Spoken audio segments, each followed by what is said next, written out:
that after this chapter, Oda is tying up every loose end before the battle in Onigashima. We're not even in Onigashima by the end of this chapter. We have instead Jinbei show up, which I have to give Oda props because I think he saw the theories of Jinbei showing up on Wano very early on. So, but I think a lot of us expected Jinbei to show up while the fight was taking place, the main battle was taking place. I mean, that's when we expected Jinbei to show up. But I think he did it to like separate this arc from Marineford because Jinbei and the rest of the alliance he made in Empire Down, they show up midway during the Whitebeard pirates doing battle with the world government. So yeah, now it makes you wonder what the hell's going to happen next because if Jinbei shows up, and it looks like he showed up by himself, but I'll get into that.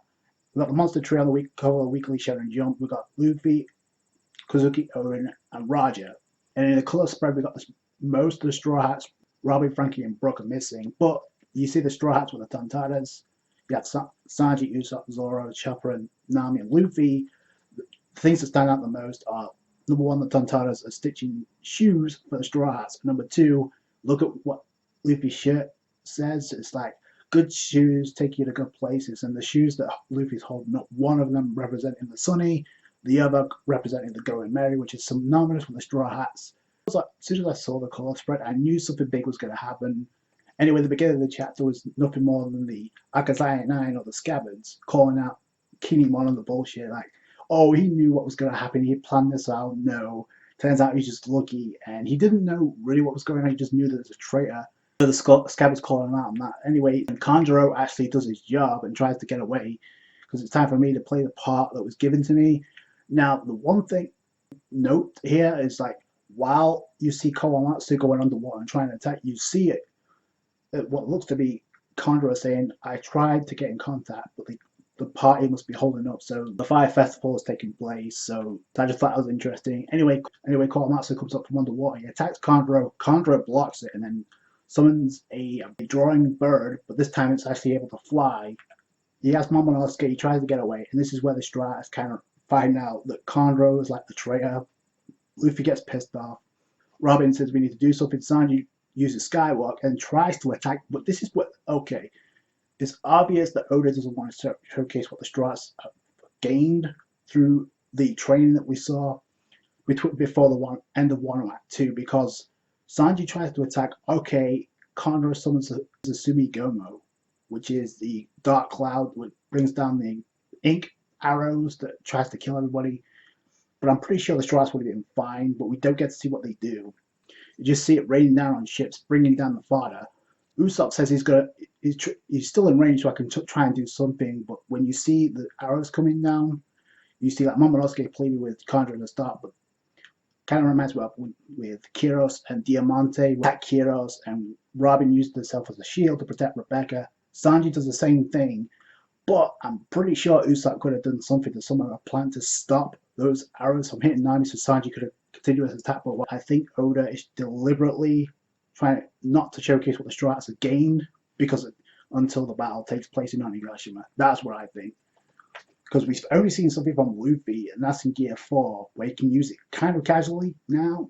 We haven't seen what the rest of the Straw Hats have learned. Again, I hope they've done some training. Kanjuro trying to stir up Momonosuke said, your mother, Toki, delayed their deaths by 20 years. Your father, Odin, and your mother, Toki, they delayed the deaths by 20 years. After this, I'm going to go after Hiyori, since I know she's still alive. I'm wondering if Kanjuro knows she's Komurasaki. I said this before, the fact that that got mentioned means we're probably going to see Hiyori in this battle at some point. Momonosuke actually mans up for once and actually says, I promise I'll manage this alone, so I want you to defeat Kaido and Orochi and protect Wano. Which is interesting because he says he wants to kill Kaido when we first heard him say, I want to bring Kaido down, but I want to kill him. But I'm not able to do that. But if you notice, it seems like he's having an internal monologue. Says, what am I going to do? That's impossible. By saying that, no one's going to rescue me. But Luffy says, oh, shout out to you because you acted like a real man. You better survive, we'll come rescue you. The Straw Hats are very casual about this. We are friends after all. Momonosuke tears up. So that gives Luffy even more motivation if he needed it against Kaido. And then this is like, okay, so We see the fleet of ships, samurai. This is pretty cool. We have Law with the Akazaya 9 on board his ship, but he says this isn't an for a samurai, so I thought that was kind of funny. And we got Kid saying, "We're not going to fall behind the Straw Hats." Once again, I didn't see Killer there, so I don't know what's up with that. If he's joining along or if he's going to show up on it by himself. But it looks like we got one ship that looked like it was a train the last time we saw it, but it turns out no, he's getting some weapons from the factory. Some large ass cannons that's going to shoot. I think the Straws would have been fine anyway, but it looks like they're cornered, and just when you think it's going to go awry, you see a shockwave come from the waves, from the water, and immediately, oh, okay. And you get the introduction, and the title of the chapters allow me to introduce myself as if we need to know who he is. We knew he was going to show up. So you see the Fishman Karate pose, and it's obvious who it is. When he's trying to introduce himself, look at the panel that sees Jinbei, and they're starstruck by this, but look at the panel from the Strats that it involves. It's the crew that went to Whole Cake Island and bid farewell to Jinbei. So I'm the new recruit, Jinbei, Knight of the Seas. And you see Law and Kid, who's specifically pissed off by this because, oh, he's joining the Straw Hats now. So, sorry I'm late. I came back alive just like I promised. Jinbei is here. And the Straw Hats, like Jinbei, like I said, Luffy starstruck. Jinbei has joined the party, and he's going to wreck some shit. But I got to question the timing because, again, it looks like Oda changed it because we thought it would appear join the battle with Kaido. No, he's appearing before them. So this is another loose end that Oda's tied up. Now, notice how we don't see Jinbei with anybody else yet. So we're going to have to get an explanation as to how we got away from Whole Cake Island. We may find out as to what's going on there now with Katakuri and the rest. But here's the thing, Jinbei, the reason he stayed behind in the first place was to protect the Sun Pirates. So that Jinbei was going to show up on Wano because Luffy said, we'll wait your arrival on Wano, Jinbei. Already foreshadowed he would show up. But the fact is he coming solo? Or is he tagging along with the Sun Pirates? Could the Vince Smoke show up? Like I said, we're going to find out what happened to them. I'm pretty sure we may find out if they're alive or not. The statement that Oda made during or after Jump Festa about Wano, I made a video about this. I'll leave a link in the description box below. But anyway, the part that caught my attention when it comes to Wano is, I'll read you the comment. So while I'm showing all these flashbacks, Luffy's party adventures are having their stakes risen as well. They'll soon be faced with the reality that you have to bring sacrifices to the fight for the things that you believe in. To me, I mean, Oda doesn't say that unless something major is going to happen. I mentioned in that video I made that possibly because of that statement is going to refer to Law. But now that Jinbei's shown up, I mean, it's already been introduced as the Helmsman of the Straw Hat Pirates, but the fact that he showed up now, I don't know. It's like there's potential for someone to give up their life. That's if it's going to be Law. It could be Jinbei.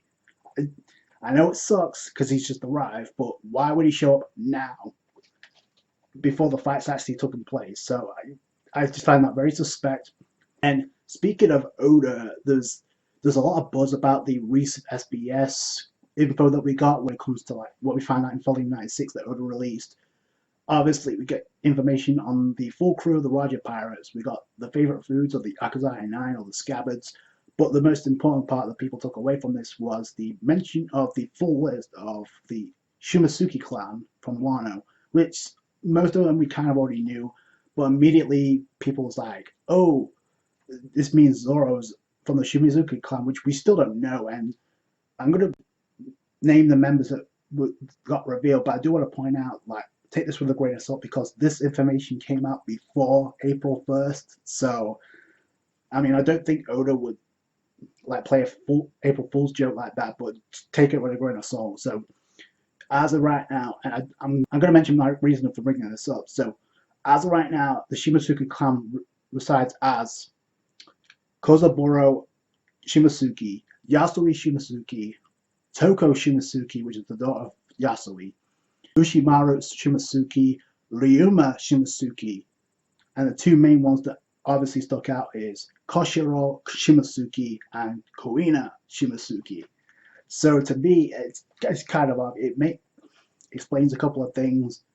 Like first off, and also reveals that Kozaburo is the father of Koshiro, and that would also make him the grandfather of Kuina. So, I mean, we already knew we kind of figured that Koshiro had to have a connection with Wano just because of what Zoro learned. His sword techniques, the way what we saw in Alabasta, he learned that from Koshiro. It had to come from somewhere, so that makes sense. And now it gives more meaning into Zoro using not just the Mitu Emna, also the Wado Ichimaji from Koina, because if she's from Wano, yeah, that has some emotional implications. You think you have to notice here is Zoro, with the exception of one, Zoro has had some type of interaction in some way, shape, or form with every member of the Shimotsuki clan, with the exception of Kozaburo, because he's dead. Ushimaru is dead because he tried to lead the rebellion against Kaido. He died. He's the former daimyo of Ringo. If you remember, he's also the companion to Onimaru, aka Gukimaru. If you remember, Gukimaru is the one that challenged Zoro on the Ringo Bridge. And then after that, he kind of fled with Zoro with Shisui. He collects the weapons. So my point is that's how kind of Ushimaru has a connection with Zoro because Gukimaru had his interaction. Plus, it's technically there's some type of connection there. Also, I mean, Kuina and Koshiro felt self-explanatory. Koshiro trained Zoro the ways, and Kuina's motivation for Zoro to get stronger and become the world's greatest swordsman because of the promise. This is another reason, because there was romantic implications back then, it would have made sense to make Zoro a member of that family, because that would just make things way too weird. Obviously, Yasui, he interacted with Zoro. Zoro got very triggered once Yasui not only died, but also the people were just laughing there because of the artificial devil fruits, because of the effects it had. Zoro got very triggered by that. He says, I'm going to make Orochi pay for killing Yasui. And Toko, obviously the daughter of Yasui, yeah, she also has an interaction with Zoro. And finally is Ryuba, who gave Zoro Shisui after the fight they had on Thriller Bark. That was the very first mention of Wano. So there you go. So even if Zoro isn't from the Shimotsuki clan, the fact of the matter is, most of them, Zoro's had interactions with each of them, with the exception of Kozaburo and Ushimaru. Technically, if you're counting Yukimaru, he has some type of affiliation with him. And I know some people have actually prophesized or theorized that Ushimaru could be the father of Zoro. I don't know, and pretty interesting. Either way, I thought it was an interesting chapter. It moved the plot along, revealed that Jinbei is finally on Wano.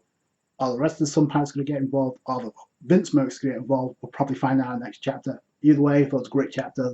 Tell me what you guys think in the comments below. That's going to do it for you guys. Thank you so much for watching. You know the drill. Like this review if you did. Comment down below your thoughts. I'll catch you guys later. Thanks, guys. Bye.